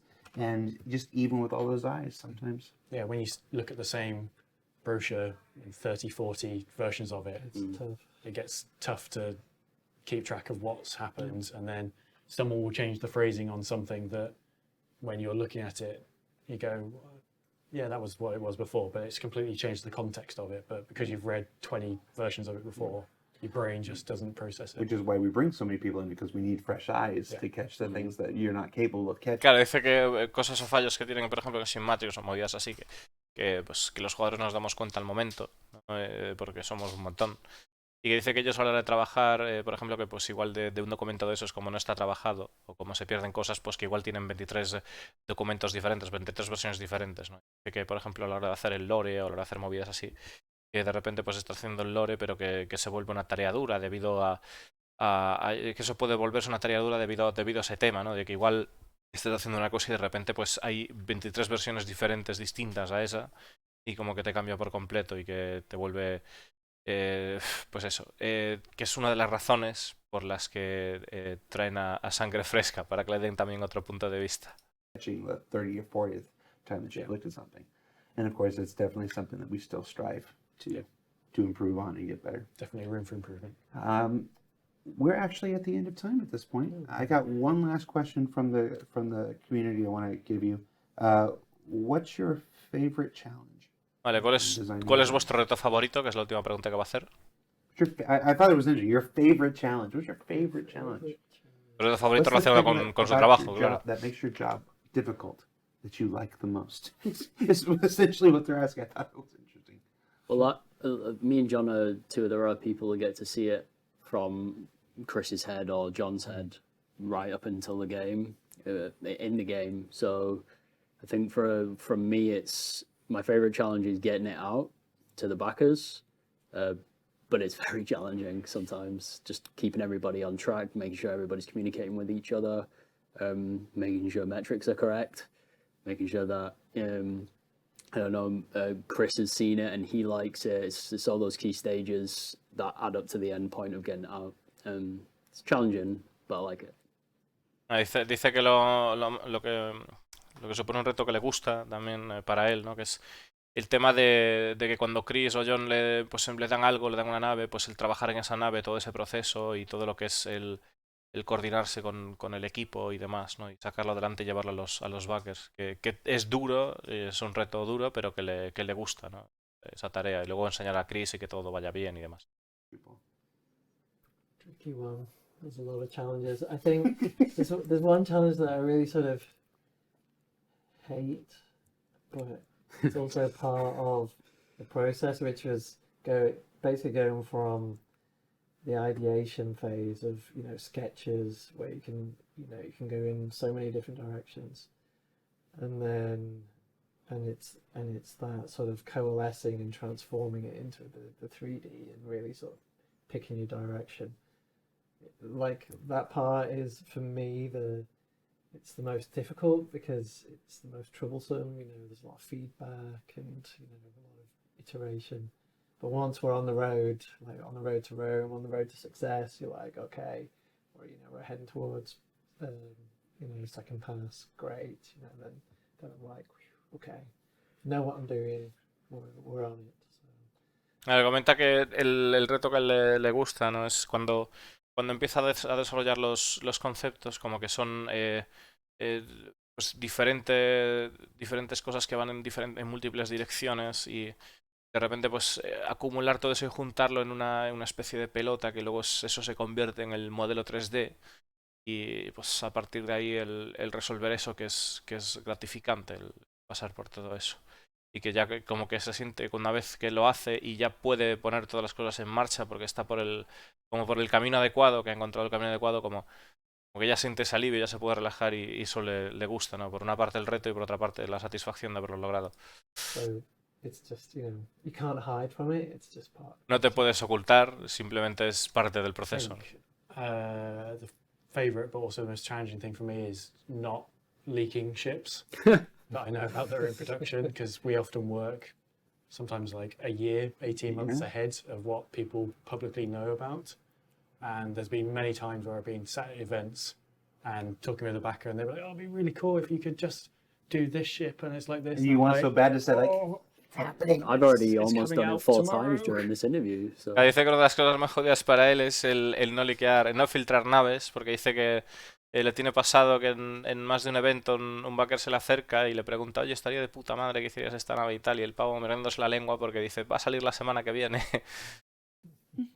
There's many things I've said today in this. I'm like, be very careful how I describe this thing. Yeah, the ship pipeline is very much living in 3 time periods. It's having to address and iterate on the things that have come before. It's working on the things that are actively in production right now, and it's still planning and laying the groundwork for things that are a year, 18 months in advance. Yeah. It's crazy, and keeping it straight isn't always the easiest thing. No. It's the only way I manage to do it. It's just I'm constantly talking about it, so I never get a chance to like let it slip or let it fall back. It's just always there in the front of my head. Dice que es una tarea difícil, ¿no? Y que una de las cosas que hace Lando es repetirse esa frase constantemente para evitar hacerlo, digamos. Thank you so much El liquear cosas. for flying all the way from the UK just to do this. we didn't do that. You didn't. Man, you couldn't even let me have it. Sorry. You just couldn't have it. All right, that's it.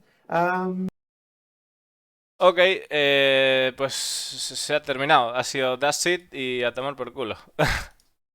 Entonces, pues nada, chicos. Ahora vamos a pasar al sorteillo. Sorteillo ahí del asunto. Darme un segundo que ponga aquí la escena de pausa y hacemos el sorteo. Ahí estamos. A ver que lo tenga por aquí.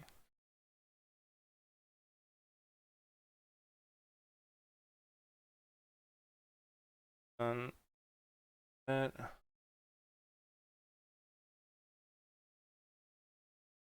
Bueno, pues aquí estamos con el sorteo que encontré este programa metiendo todos los nombres, ¿no? Y bueno, pues vamos a darle aquí. Le voy a dar 3 veces, ¿ok? Le voy a dar 3 veces para que veáis que hay un random de verdad y que no hay ni trampa ni cartón. Y bueno, pues ahí va. El tercero se la lleva, la tercera va la vencida, ¿no? Bueno, le voy a dar 1, 2 y 3. Pues se la lleva Giro, la nave. Pues eso ha sido todo, chavales. Se la ha llevado Giro. No, espera un momento. No puede ser que salga... Espera. No puede ser que salga... A ver. ¿Cómo ha salido el...? ¿Ha salido random? Tendría que verlo otra vez. Me cago en la puta. ¿Ha salido random o qué? Sí, ¿no? Eso ha sido random, yo creo. No me jodáis. Que luego no quiero cagarla. Vale, voy a hacer pruebas, ¿vale? En principio, parece que lo ha ganado Giro. Voy a darle pruebas para ver si realmente es random. Es un timo esto. Porque, joder. A ver. Taer, Iván, Atomical no. Sí. Es random, chavales. Es random. Bueno, pues ha ganado Giro. Uf, ha vuelto a salir. Bueno, eso es suerte, ¿eh? Pues nada, chicos. Giro es el ganador. Que me envíe un mensaje por el Twitch para confirmar su identidad. Y acordaros de que para el mes que viene, el último viernes del mes que viene, volvemos a sortear otra cosita. Muchas gracias por todo el apoyo que me dais y nos vemos estos días. Acordaros de que tenemos ahí el evento, ¿vale? Que vamos a hacerlo en el canal de Punto de Salto, el evento este que es público, que podéis apuntaros todos. Y bueno, pues haremos ahí un combatillo ahí FPS, pasar el rato. Iremos a la luna de Deimar, ahí a echar unas risas. Y bueno, la verdad es que os recomiendo que vengáis porque es una manera interesante de disfrutar Star Citizen. Eventualmente haremos más cosas, haremos carreras, haremos de todo. Iremos haciendo más cositas a medida que se vaya apuntando más gente, ¿vale? Normalmente lo que hacemos para hacer el evento, para que veáis cómo va, es ponemos un... Bueno, os lo voy a enseñar directamente para lo que lo veáis y así acabamos antes, la verdad. Un segundo. Vamos a ver. Ta, ta, ta, ta, ta. Ok. Vale. Aquí estoy, bueno. Esto sería el Discord de Punto de Salto, ¿no? Bueno, pues en este caso también lo tenéis en el Discord de Alfilo, ¿vale? Lo tenéis aquí. Si sois afiliados, pues lo podéis ver sin ningún problema. ¿Vale? Entonces, a la hora de acceder aquí, pues bueno, pues simplemente os voy a pegar ahí el enlace y os lo voy a enseñar de qué va el rollo, ¿no? Entonces, lo que tenéis que hacer, pues es abrirlo, ¿vale? Y pues pone ahí la descripción del evento, el lugar donde se realizará el evento, que es este Discord. Entonces, tendréis que seleccionar los días que podáis asistir, ¿vale? Entonces, seleccionando los días que podéis asistir, saldrá un día ganador, que los días que hemos escogido han sido lunes, martes, miércoles, sábado y domingo. Los jueves y viernes no, porque tenemos, o sea, Inside the Verse y Star Citizen Live, ¿ok? Y pues el día que salga el ganador es el día que se hace el evento. Y así lo vamos a hacer todas las semanas. Así que no dudéis en apuntaros si os apetece echar un ratillo, ¿vale? Pues eso es todo, chavales. Muchas gracias por el apoyo. Muchas gracias a mis queridos suscriptores también. Y nos vemos.